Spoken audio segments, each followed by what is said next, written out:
ان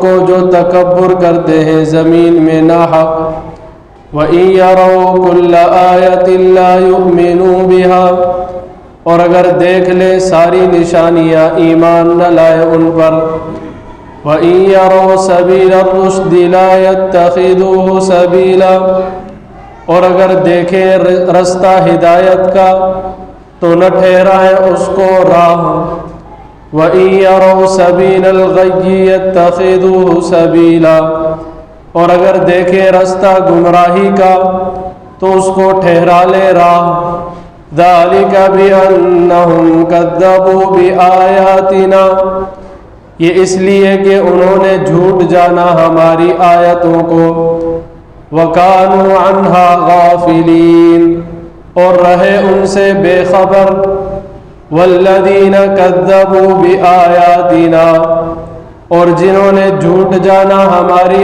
آیتوں کو، وَلِقَاءِ الْآخِرَةِ، اور آخرت کی ملاقات کو، حَبِطَتْ أَعْمَالُهُمْ، برباد ہوئے ان کی محنتیں، هَلْ يُجْزَوْنَ إِلَّا مَا كَانُوا يَعْمَلُونَ، وہی بدلہ پائیں گے جو کچھ عمل کرتے تھے۔ موسیٰ علیہ السلام کو اللہ رب العزت نے تورات عطا فرمائی۔ تورات لے کر جب اپنی قوم کے پاس آئے تو قوم والے کہنے لگے کہ یہ تورات بڑی مشکل ہے، اس کے احکامات بڑے مشکل ہیں، لہٰذا آپ اللہ سے مطالبہ کریں ہمیں آسان کتاب عطا فرمائیں۔ یہ آپ نے ایک جگہ سنا ہوگا کہ موسیٰ علیہ السلام نے پھر قوم کے کچھ لوگوں کو منتخب کیا، وَاخْتَارَ مُوسَىٰ قَوْمَهُ 70 رَجُلًا، موسیٰ علیہ السلام نے 70 سرداروں کو منتخب کیا، قوم کے نمائندوں کو، اور انہیں کوہ طور پر لے کر گئے۔ تو یہ قوم بڑی عجیب قسم کی تھی، پہلے خود مطالبہ کیا کہ ہمیں قانون چاہیے، جب موسیٰ علیہ السلام کتاب لے کر آئے کہا یہ بڑی مشکل ہے۔ آج ہمارے اندر بھی کچھ اسی طرح کی بیماریاں پیدا ہو گئی ہیں، ہم کہتے ہیں کہ یہ چیز میرے مفاد کے لیے نہیں ہے تو لہٰذا میں اسے نہیں مانوں گا، جو چیز مجھے پسند ہے وہی صحیح ہے۔ آپ حضرات نے اکثر سنا ہوگا بعض لوگ کہتے ہیں فلاں مولوی اچھا ہے، بھائی کیوں اچھا ہے؟ کیونکہ وہ میری پارٹی کے حق میں بات کرتا ہے، اور دوسرا مولوی کہتے ہیں وہ میری پارٹی کے خلاف بات کرتا ہے، وہ صحیح نہیں۔ اب آپ اس سے پوچھیں تو صحیح کہ وہ جو بات کر رہے ہیں قرآن اور حدیث کی ہے، اپنے بنائی ہوئی بات کر رہے ہیں۔ اگر قرآن حدیث کی بات ہے تو پھر آپ کیسے انکار کر سکتے ہیں؟ کیوں؟ کیونکہ میرے مفاد کے خلاف ہے۔ یہ میں کیسی ہی سنی سنائی باتیں نہیں کہہ رہا، ہمارے ساتھ خود ایسے واقعات ہوئے۔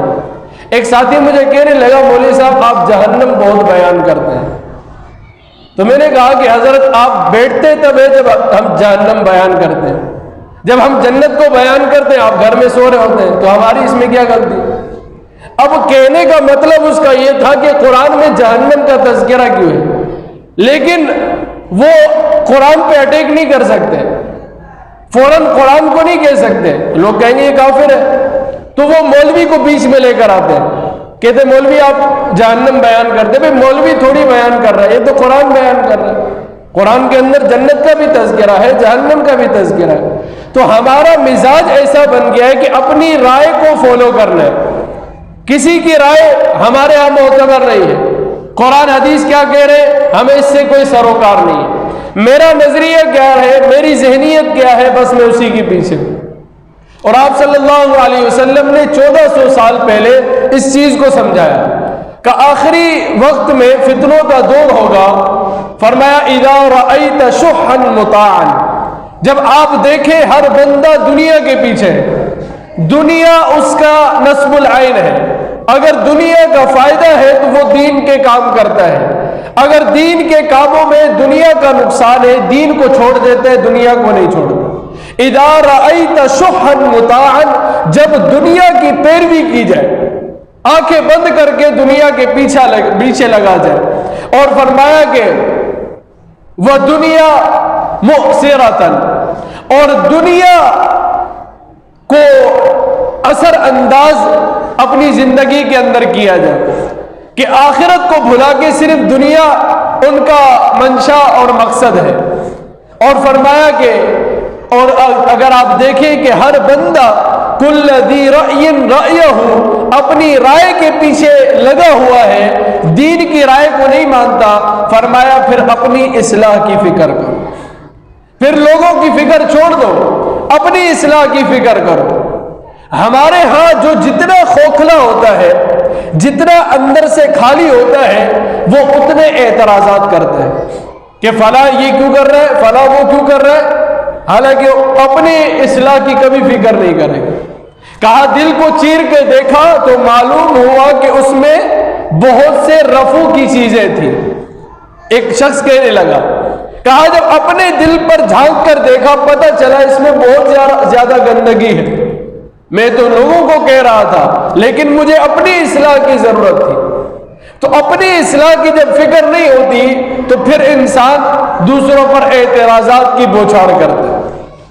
آپ دیکھیں جو اللہ والے ہیں، بڑے حضرات ہیں، وہ ہمیشہ اصلاح کی بات کریں، اعتراضات ان کی زبان سے کم ہی نکلتے ہیں۔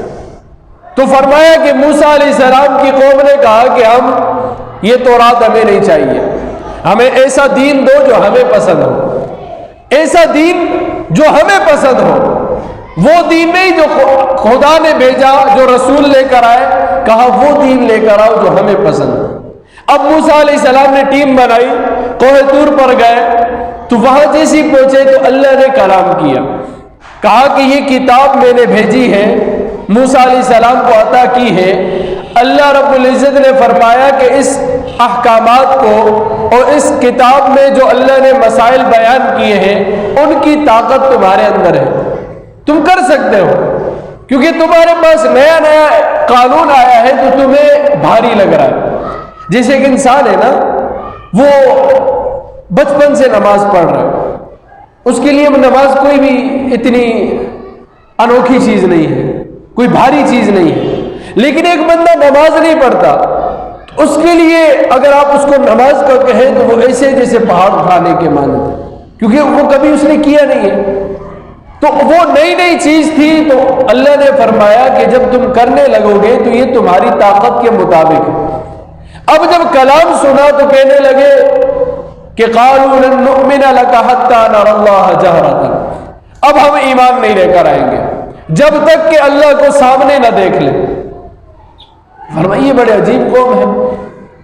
تو اس طرح کے انہوں نے مطالبات کیے اور پھر جا کے وہ گمراہی کے اندر مبتلا ہوئے، اور پھر سامری جادوگر نے انہیں بچڑے کی پوجا کے اندر لگا دیا۔ یہ آگے اس کا تذکرہ آئے گا۔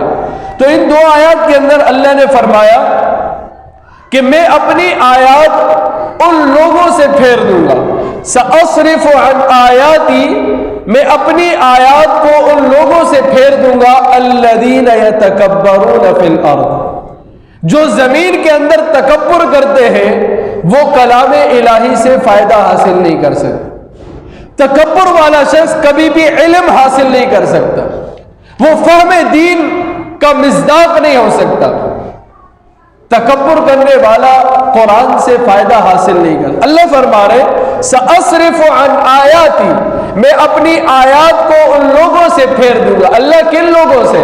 فرمایا الذین یتکبرون فی الارض، وہ لوگ جو زمین کے اندر تکبر کرتے، بڑائی دکھاتے ہیں، اپنے آپ کو افضل سمجھتے کہ یہ مولوی تو ایسی بکواس کر رہا ہے، میں دین کو بہت جانتا ہوں۔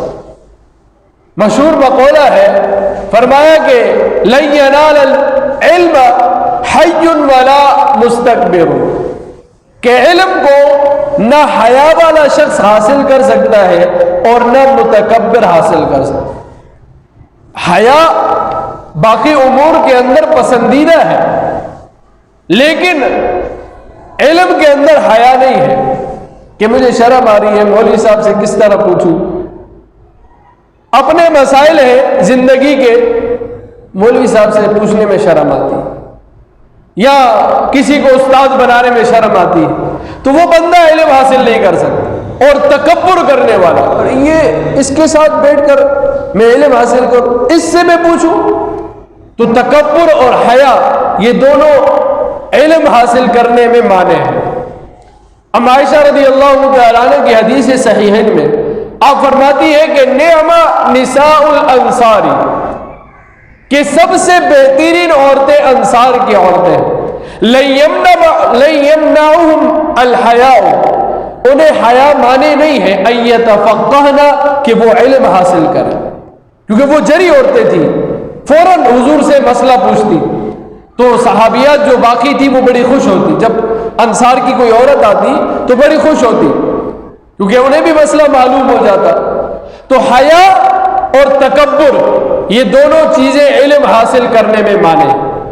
شرم نہیں کرنا چاہیے، اگر کوئی مسئلہ درپیش ہے تو پوچھنا چاہیے۔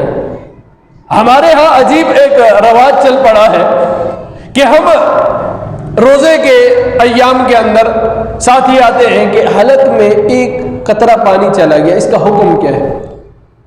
یہ مسئلہ پوچھیں گے، لیکن وہاں لاکھوں بہن کے ہڑپ کے بیٹھا ہوا ہے، ان کی جائیدادوں پر قبضہ کیے بیٹھا ہے، یہ نہیں پوچھیں گے۔ یہاں نماز میں آتا ہے صف اول میں، کس لیے کہ اونٹ کا ثواب حاصل کرو، جمعے میں سب سے پہلے آئے گا، لیکن بہن کی وراثت ہے، اس کا میرے والد کی جائیداد میں حق ہے، یہ مسئلہ نہیں پوچھیں گے۔ اتنا بڑا گناہ کر کے بیٹھے ہوئے، حرام پہ حرام کھائے جا رہے ہیں، وہاں مسئلہ پوچھنے میں شرم آتی ہے، وہاں تکبر مانے ہوتا ہے کہ کس طرح میں اپنی بہن کو حصہ دوں۔ تو یہ آپ کے اعمال کس کام کے؟ آپ نے ایک بالٹی بھری پانی کی، اس میں سوراخ کر دیے، کوئی فائدہ ہوا؟ پانی بھرتے جائے وہ سوراخوں سے نکلتا جائے گا۔ آپ نے بہن کا حصہ مارا ہوا ہے اور آپ تہجد گزار ہیں، آپ بڑے بڑے تبلیغوں میں چلے لگا رہے، بڑے بڑے اسفار کر رہے، دین کی محنت کر رہے، کوئی فائدہ نہیں ہے۔ ہم اس چیز پر توجہ نہیں دیتے، ہم سمجھتے دین یہ ہے کہ لوگوں کی اصلاح کرو، لوگوں کے پیچھے بھاگو، لوگوں کو اللہ کے راستے میں نکالو، اپنی کوئی اصلاح نہیں۔ نماز جاتی ہے بھاڑ میں جائے، اپنی بہنوں کا حق جاتا ہے بھاڑ میں جائے، بھائی مبلغ بننا ہے، لوگوں کی اصلاح کرنی، اپنی اصلاح کا کوئی ہمیں فریضہ نہیں دیا گیا۔ تو حیا اور تکبر انسان کے علم حاصل کرنے میں مانے، شرم نہیں کرنی چاہیے۔ کوئی مسئلہ ہے پوچھ لے کہ مجھے یہ مسئلہ درپیش ہے۔ بعض مرتبہ ایسا ہوتا ہے کہ میں کام 20 سالوں سے کر رہا ہوں دین سمجھ کے، حالانکہ اس میں کوئی ایسی کمی آ جاتی ہے کہ وہ مسئلہ ایسا ہوتا ہے کہ ہمارا عمل ضائع ہو جاتا ہے، کیونکہ یہ کوئی میرا اور آپ کا قانون تو نہیں ہے نا، یہ قرآن اور حدیث کی باتیں ہیں۔ انہوں نے جو فرمایا وہ حق اور سچ ہے، چاہے میں اپنے طریقے سے کتنی محنت کر رہا ہوں۔ آگے اللہ رب العزت فرما رہے کہ جب وہ راستہ دیکھتے، اچھا یہاں فرمایا یتکبرون فی الارض بغیر الحق، بغیر حق تکبر کرتے ہیں، یعنی نا حق، کوئی انہیں حق حاصل نہیں۔ تو اس سے پتہ چلا کہ ایک حق کا تکبر بھی ہے، یعنی ایسے مواقع ہیں جہاں تکبر کرنا جائز ہے، جیسے میدان جنگ کے اندر تکبر کرنا جائز ہے، اکڑ کے چلنا جائز ہے، کیونکہ وہاں اگر ڈھیلے ڈھالے چلیں گے تو دشمن سمجھے گا کہ یہ کھوکھلے ہیں، یہ ختم ہے، دشمن کے اندر سے خوف ختم ہو جائے گا۔ تو میدان جنگ کے اندر اکڑ کے چلنا ہے۔ آپ نے سنا ہوگا صحابہ کی کارگزاریاں، سینہ تان کے چلا کرتے تھے اور 100 دشمنوں کو قتل کیا کرتے۔ اسی طرح اگر کوئی تکبر والا آدمی ہے تو اس کے سامنے بھی اکڑ کے کھڑا ہونا، خاص طور پہ اگر آپ دیندار ہیں، کیونکہ اس کے سامنے عاجزی دکھانا، دنیا دار ہے، تو یہ اپنے دین کی توہین ہے۔ فرمایا تکبر متکبرین تواضع، جو تکبر کرنے والے ہیں ان کے سامنے اکڑ کے چلنا یہ تواضع ہے۔ آپ کے دل میں تکبر نہیں ہے، آپ اس کے تکبر کو توڑنے کے لیے یہ حیت اختیار کر رہے ہیں۔